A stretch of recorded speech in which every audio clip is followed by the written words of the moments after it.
News में आपका स्वागत है। मैं हूं नूतन। आइए जानते हैं आज का दिन आपके लिए कैसा होगा। वैदिक ज्योतिष शास्त्र में कुल 12 राशियों का वर्णन किया गया है।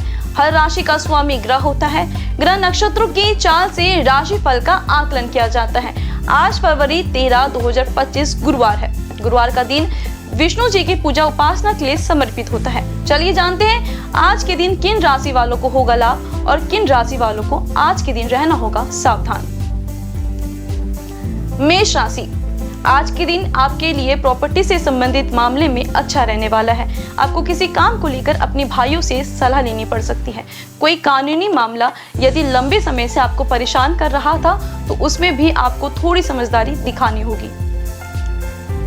वृषभ राशि, आज का दिन आपके लिए एक नई ऊर्जा लेकर आने वाला है। आप अपने जीवन साथी को शॉपिंग पर ले जा सकते हैं। कार्य क्षेत्र में आपको योग्यता अनुसार काम मिलने में आपको खुशी होगी। मिथुन राशि, आज का दिन आपके लिए फलदायक रहेगा।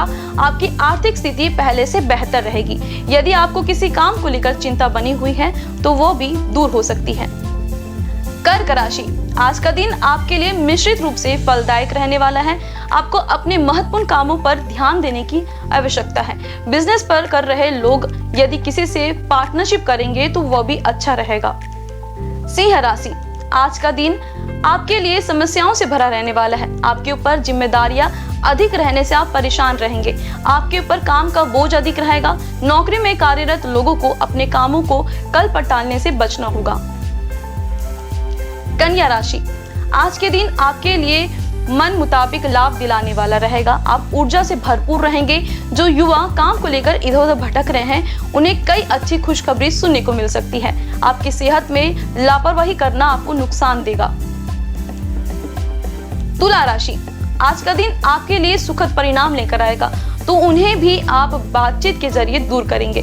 दूसरों के मामले में आप ज्यादा ना बोले। आपके सामने कोई बेवजह की मुसीबत खड़ी हो सकती है। वृश्चिक राशि, आज का दिन आपके लिए मिश्रित रूप से फलदायक रहने वाला है। आप किसी लंबी यात्रा पर जा सकते हैं। बिजनेस में आपको कुछ नए लोगों से मिलने का मौका मिलेगा। आपके परिवार में बड़े सदस्यों का प्रवेश भरपूर मात्रा में मिलेगा। धनु राशि, आज का दिन आपके लिए कुछ खास रहने वाला है। आपके चारों ओर का वातावरण खुशनुमा रहेगा। आप अपने विचारों से कार्य क्षेत्र में यदि कोई वाद विवाद की स्थिति पैदा होगी तो उसे भी समान बनाने में कामयाब रहेंगे। मकर राशि, आज का दिन आपके लिए कुछ उलझनों से भरा रहने वाला है। यदि आपको किसी जरूरतमंद व्यक्ति की मदद करने का मौका मिले तो अवश्य करें। आपको धैर्य और साहस दिखाते हुए अपने कामों को पूरा करना होगा। कुंभ राशि, कोई सरकारी काम यदि लंबे समय से अटका हुआ है तो वो भी पूरा हो सकता है। किसी प्रॉपर्टी की खरीदारी करना आपके लिए अच्छा रहेगा। आपकी कार्य क्षमता बेहतर होगी। यदि आपको कोई चुनौती का सामना करना पड़ेगा तो वो भी आप आसानी से कर पाएंगे। मीन राशि, मीन राशि के जातकों के लिए आज का दिन मेहनत से काम करने के लिए रहेगा। आपको अपनी दिनचर्या को बेहतर बनाए रखने की आवश्यकता है। आपको अपने मन में नकारात्मक विचारों को लाने से बचना होगा। ज्योतिष शास्त्र की एक शाखा अंक शास्त्र के जरिए बिना जन्म कुंडली के भी भूत, भविष्य और वर्तमान जाना जा सकता है। गणित के अंकों से आप जान सकते हैं कि आपका आने वाला समय कैसा रहेगा, आपका जीवन कैसा रहेगा, किससे आपकी मित्रता होगी, किस व्यक्ति से आपकी दुश्मनी होगी। साथ ही आप और बहुत कुछ जान सकते हैं। अंक शास्त्र से जानिए आपके लिए आज का दिन कैसा भाग्य लेकर आ रहा है। मूलांक 1, आज आपका मन किसी कारण को लेकर उदास रह सकता है। जिस क्षेत्र में कार्य कर रहे जातकों को अपनी नौकरी की चिंता रह सकती है। अपनी सेहत का ध्यान रखें। शुभ अंक 24, शुभ रंग जामुनी। मूलांक 2, कार्य क्षेत्र में चुनौतियों का सामना करना पड़ सकता है। कुछ गलत लोगों की संगति से आप बुरी आदतों के शिकार हो सकते हैं। आज के दिन आपके लिए धन प्राप्ति का दिन है। शुभ अंक 22, शुभ रंग लाल। मूलांक 3, आज आप अपना कीमती समय व्यर्थ के कामों में नष्ट ना करें। परिजनों के साथ समय बीतेगा लेकिन मन में उदासी का भाव भी रहेगा। जीवन साथी से नजदीकियां बढ़ेगी। शुभ अंक 40, शुभ रंग ग्रे। मूलांक 4, आज आपकी चिंताएं कम होंगी और खासकर बच्चों की तरफ से कोई शुभ समाचार मिलेगा। व्यापार अथवा नौकरी को लेकर मन में व्यथा रहेगी। शुभ अंक 4, शुभ रंग पीला। मूलांक 5, आज आर्थिक मामलों में स्थिति आपके पक्ष में रहेगी। नौकरी को लेकर चिंता रहेगी। सोशल मीडिया में किसी से उलझ सकते हैं। आज का दिन आपके लिए सामान्य रहेगा। शुभ अंक 2, शुभ रंग ग्रे। मूलांक 6, आज नौकरी का योग बन रहा है। आज आप चल अचल प्रॉपर्टी खरीद सकते हैं, जैसे कि घर, कार या आदि। पिता की सेहत खराब हो सकती है, उनका विशेष ध्यान रखें। शुभ अंक 20, शुभ रंग गोल्डन। मूलांक 7, आज के दिन आप व्यापार में कठिन फैसले लेंगे, जिनका परिणाम आगे चलकर आपको दिखेगा। जीवन साथी से रिश्ते मधुर होंगे। शुभ अंक 10, शुभ रंग पीला। मूलांक 8, आज आपके पास पैसे आएंगे, परंतु वह खर्च भी हो जाएंगे। जीवन साथी के बीच मतभेद समाप्त हो सकता है। आज मेहनत खूब करेंगे, लेकिन आपको सकारात्मक परिणाम प्राप्त नहीं होगा। शुभ अंक 10, शुभ रंग सिल्वर। मूलांक 9, आज आर्थिक मामलों में स्थिति आपके पक्ष में रहेगी। नौकरी को लेकर चिंता रहेगी। सोशल मीडिया में किसी से उलझ सकते हैं। आज का दिन आपके लिए सामान्य रहेगा। शुभ अंक 2, शुभ रंग ग्रे। आइए अब जाने आज का पंचांग। हिंदू पंचांग के अनुसार फरवरी 13, 2025 गुरुवार फाल्गुन माह के कृष्ण पक्ष प्रतिपदा तिथि है। सूर्य और चंद्रमा का समय। सूर्योदय सुबह 7:04 पर, सूर्यास्त शाम 6:17 पर। चंद्रोदय फरवरी 13 शाम 4:23 पर। चंद्रास फरवरी 13 सुबह 5:39 पर। कृष्ण पक्ष द्वितीया फरवरी 13 शाम 8:22 से फरवरी 14 रात 9:52 तक। नक्षत्र मघा फरवरी 12 शाम 7:35 से फरवरी 13 रात 9:07 तक। पूर्व फाल्गुनी फरवरी 13 रात 9:17 से फरवरी 14 11:09 तक। करण बालव फरवरी 12 शाम 7:23 से फरवरी 13 सुबह 7:45 तक। कौलव फरवरी 13 सुबह 7:48 से फरवरी 13 रात 8:22 तक।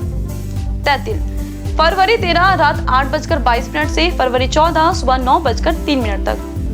योग शोभन फरवरी 12 सुबह 8:06 से फरवरी 13 सुबह 7:31 तक। अतिगंड फरवरी 13 सुबह 7:31 से फरवरी 14 सुबह 7:20 तक। अशुभ काल राहु दोपहर 2:05 से दोपहर 3:29 तक। यमगंड सुबह 7:04 से सुबह 8:28 तक। कुलिक सुबह 9:52 से सुबह 11:16 तक। ध्रुव मुहूर्त सुबह 10:45 से सुबह 11:33 तक। व्रज्यम सुबह 8:21 से सुबह 10:03 तक। शुभ काल अभिजीत मुहूर्त दोपहर 12:18 से दोपहर 1:03 तक। अमृत काल शाम 6:32 से शाम 8:14 तक। ब्रह्म मुहूर्त सुबह 5:27 से सुबह 6:15 तक। ये तो थी आज की राशिफल, अंक राशि और पंचांग।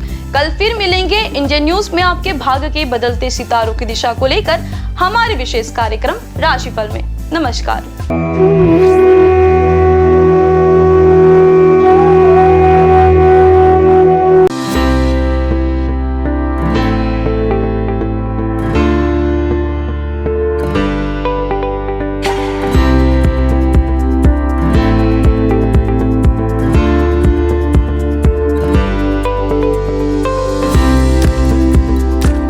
गुरु ब्रह्मा गुरु विष्णु गुरुदेवो महेश्वरा गुरु साक्षात परम ब्रह्मा तस्मै श्री गुरुवे नमः। गुरुवार का दिन देवताओं के गुरु श्री हरि विष्णु को अर्पित है। भगवान विष्णु बुद्धि और शिक्षा का कारक माने जाते हैं। गुरुवार का दिन हरि विष्णु की पूजा करने से धन, विद्या, मान सम्मान, प्रतिष्ठा और कई अन्य महत्वाकांक्षी फल की प्राप्ति होती है। गुरुवार का व्रत बड़ा ही फलदायी माना जाता है। इस दिन भगवान विष्णु की पूजा अर्चना और व्रत रखने से भगवान प्रसन्न होते हैं और भक्तों पर कृपा बरसाते हैं। गुरुवार के दिन व्रत रखने और कथा सुनने से घर परिवार में सुख समृद्धि बनी रहती है। गुरुवार के दिन सुबह जल्दी उठकर स्नान करें। इसके बाद पूजा घर या केले के पेड़ के नीचे भगवान श्री हरि विष्णु की प्रतिमा या फोटो रखकर उन्हें प्रणाम करें। कोई नया छोटा सा पीला वस्त्र भगवान को अर्पित करें।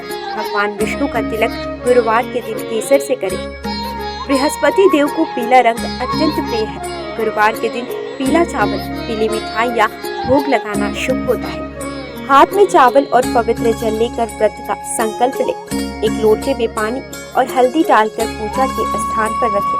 भगवान को गुड़ और धूली चने की दाल का भोग लगाएं। भगवान को प्रणाम करें और हल्दी वाले पानी को केला या किसी अन्य पेड़ के जड़ों पर डाल दें। अगर आप पहली बार गुरुवार का व्रत रखने जा रहे हैं तो आप उस गुरुवार का चयन करें जिस दिन पुष्य नक्षत्र हो।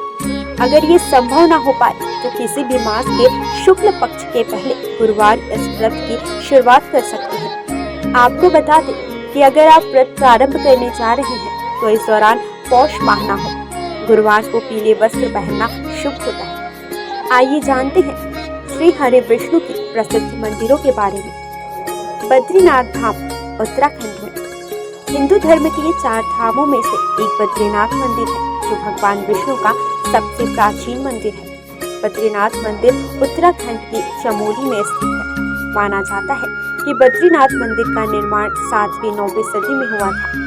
यहाँ भगवान विष्णु की 1 मीटर लंबी शालिग्राम की मूर्ति स्थापित है।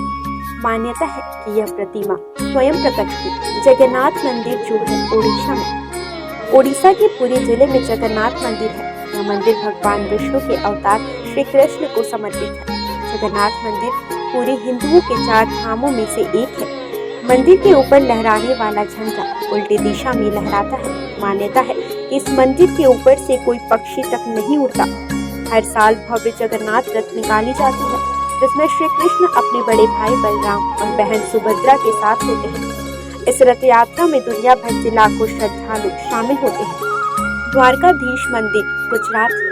भगवान विष्णु के सबसे बड़े मंदिरों में गुजरात का द्वारकाधीश मंदिर है। यह विष्णु मंदिर जी के अवतार श्री कृष्ण को समर्पित है। मथुरा छोड़कर कृष्ण द्वारका पहुंचे और अपना साम्राज्य स्थापित किया। यहाँ उन्हें द्वारकाधीश के नाम से पुकारा जाने लगा।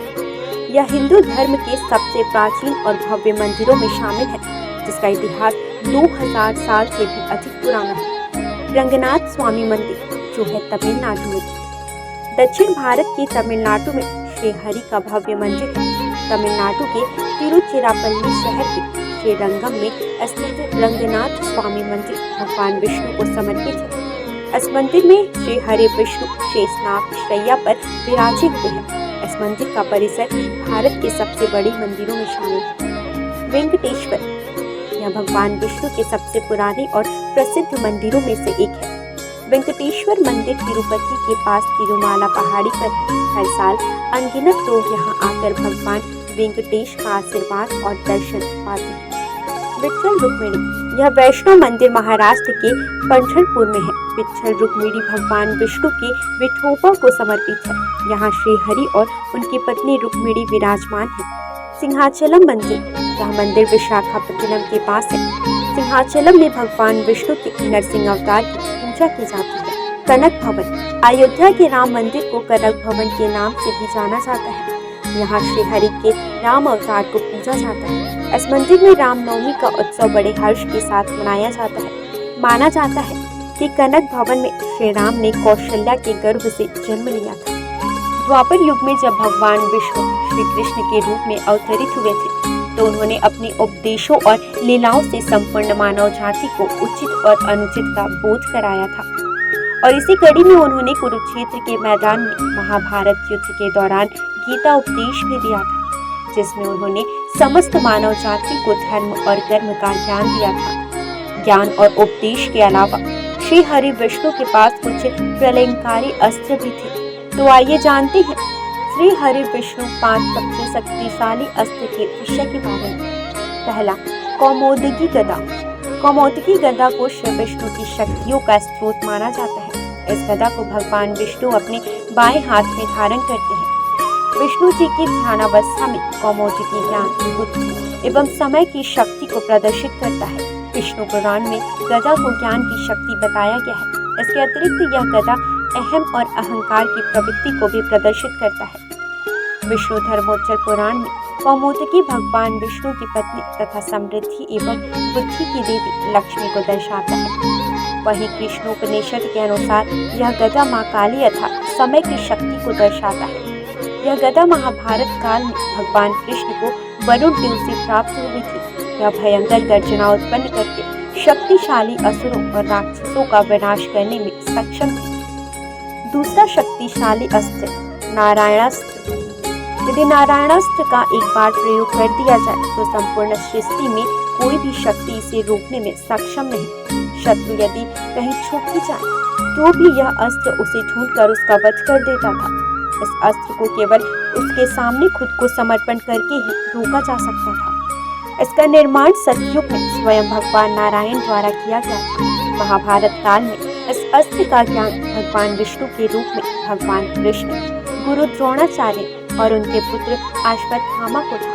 सुदर्शन सुदर्शन चक्र भगवान विष्णु का सबसे प्रिय अस्त्र माना जाता है। यह चक्र 12 अरों, 2 युगों और 6 नाभियों से युक्त था। यह अत्यंत गतिशील और बड़े से बड़े अस्त्रों का नाश करने वाला था। इसके अरों में देवता, सभी राशियां, अग्नि, ऋत्विक, सोम, वरुण, मित्र, इंद्र, प्रजापति, हनुमान, तप, धन्वंतरी और चैत्र माह से फाल्गुन माह तक सभी 12 मास प्रतिष्ठित थे। सुदर्शन चक्र को उंगली से घुमाने पर यह वायु के प्रवाह के साथ मिलकर अग्नि प्रज्वलित कर शत्रु को भस्म कर सकता है। चांदी से निर्मित यह दिखने में बहुत आकर्षण और तुरंत संचालित होने वाला विध्वंसक अस्त्र है। आइए अब जानते हैं श्री हरि विष्णु के कुछ विशेष अवतारों के नाम। मत्स्य अवतार, कूर्म अवतार, वराह अवतार, भगवान नरसिंह। वामन अवतार, श्री राम अवतार, श्री कृष्ण अवतार, परशुराम अवतार, बुद्ध अवतार, कल्कि अवतार। भगवान को उनके प्रिय फूल चढ़ाने से वे जल्द प्रसन्न हो जाते हैं। भगवान को फूल अर्पित करते समय भी कुछ नियमों का ध्यान रखना चाहिए। आइए जानते हैं भगवान विष्णु को कौन से फूल अर्पित करने से क्या फल प्राप्त होता है। कदम्ब के फूल। धार्मिक ग्रंथों के अनुसार भगवान विष्णु को कदम्ब के फूल सबसे प्रिय है। श्री हरि को कदम्ब के पुष्प अर्पित करने से वे जल्दी प्रसन्न हो जाते हैं। भगवान का पूजन इन पुष्पों से करने पर व्यक्ति को मृत्यु के बाद यमराज के कष्टों का सामना नहीं करना पड़ता। इसके साथ ही विष्णु भगवान अपने भक्तों की कामनाएं पूरी करते हैं। गुलाब का फूल। गुलाब के फूल से विष्णु जी की पूजा करने पर श्री हरि के साथ साथ माता लक्ष्मी की भी कृपा हमें प्राप्त होती है। वही सफेद और लाल कनेर के फूलों से पूजन करने पर भी भगवान शीघ्र प्रसन्न हो जाते हैं। इसके साथ ही अगस्त्य पुष्प से नारायण का पूजन करना भी शुभ माना जाता है। तुलसी के पत्ते। श्री हरि को रोजाना तुलसी पत्र अर्पित करना शुभ होता है। इसके साथ ही इस बात का भी ध्यान रखें कि रविवार और एकादशी के दिन कभी भी तुलसी के पत्ते ना तोड़ें। इसके अलावा एकादशी के दिन शमी पत्र से पूजन करने पर यमराज के भयानक मार्ग को सुगमता से पार कर लेते हैं। पीले और लाल कमल के पुष्पों से भगवान विष्णु जी की पूजा करने से श्वेत दीप में स्थान मिलता है। चंपक पुष्प से विष्णु जी की पूजा करने वाले लोगों को जीवन मृत्यु के चक्र से मुक्ति दिलाता है। पौराणिक कथा के अनुसार तुलसी भी भगवान विष्णु को लक्ष्मी के समान ही प्रिय है और इसलिए उसे विष्णु प्रिया के रूप में मान्यता प्राप्त है। विष्णु का निवास क्षीर सागर है। श्री हरि विष्णु के 108 नामों का जाप करना शुभ होता है। इनके जाप से आपके जीवन की समस्याएं दूर होने लगती हैं। रोजाना नामों के जाप से आपके जीवन में सुख शांति बनी रहेगी। इसके साथ ही आपके परिवार में धन की कमी नहीं होगी। आइए जानते हैं 108 नामों में से कुछ विशेष नामों को और उनके अर्थ। नारायण अर्थात ईश्वर अर्थात परमात्मा। विष्णु हर जगह विराजमान करने वाला, वशटकार यज्ञ से प्रसन्न होने वाला। भूत भव्य भवत प्रभु अर्थात भूत वर्तमान और भविष्य के स्वामी। भूतकृत सभी प्राणियों के रचयिता। भूतभृत सभी प्राणियों का पोषण करने वाले। भाव अर्थात संपूर्ण अस्तित्व वाले। भूतात्मा अर्थात ब्रह्मांड के सभी प्राणियों की आत्मा में वास करने वाले। भूत भावन अर्थात ब्रह्मांड के सभी प्राणियों का पोषण करने वाले। हुतात्मा शुद्ध छवि वाले प्रभु। परमात्मा श्रेष्ठ आत्मा। अव्यय अर्थात हमेशा एक रहने वाले। पुरुषः हर जन्म में वास करने वाले। साक्षी अर्थात ब्रह्मांड की सभी घटनाओं के साक्षी। क्षेत्रज्ञ अर्थात क्षेत्र के ज्ञाता। गरुड़ ध्वज गरुड़ पर सवार होने वाले। योगः श्रेष्ठ योगी। योगा बिंदा नेता अर्थात सभी योगियों का स्वामी। प्रधान पुरुष ईश्वर अर्थात प्रकृति और प्राणियों के भगवान, श्रीमान अर्थात देवी लक्ष्मी के साथ रहने वाले, केशव अर्थात सुंदर बाल वाले, पुरुषोत्तम श्रेष्ठ पुरुष, सर्व अर्थात संपूर्ण या जिसमें सब चीजें समाहित हो, शर्व बाण में सब कुछ नाश करने वाले, शिव अर्थात सदैव शुद्ध रहने वाले, स्थाणु अर्थात स्थिर रहने वाले, भूतादि सभी को जीवन देने वाले, निधिर्व्यय अर्थात अमूल्य धन के समान, संभव सभी घटनाओं में स्वामी, भावन भक्तों को सब कुछ देने वाले, भर्ता संपूर्ण ब्रह्मांड के संचालक, प्रभु सभी चीजों में उपस्थित होने वाले, प्रभु सर्वशक्तिमान प्रभु ईश्वर पूरे ब्रह्मांड पर अधिपति, स्वयंभू स्वयं प्रकट होने वाले, शंभु खुशियां देने वाले, जगन्नाथ अर्थात जग के नाथ, पुष्कराक्ष अर्थात कमल जैसे नयन वाले। आज बस इतना ही। कल हम आपसे फिर मिलेंगे सप्ताह के 7 दिन पूजे जाने वाले देवी देवताओं की पूजा विधि के साथ। देखते रहिए इंडियन न्यूज़।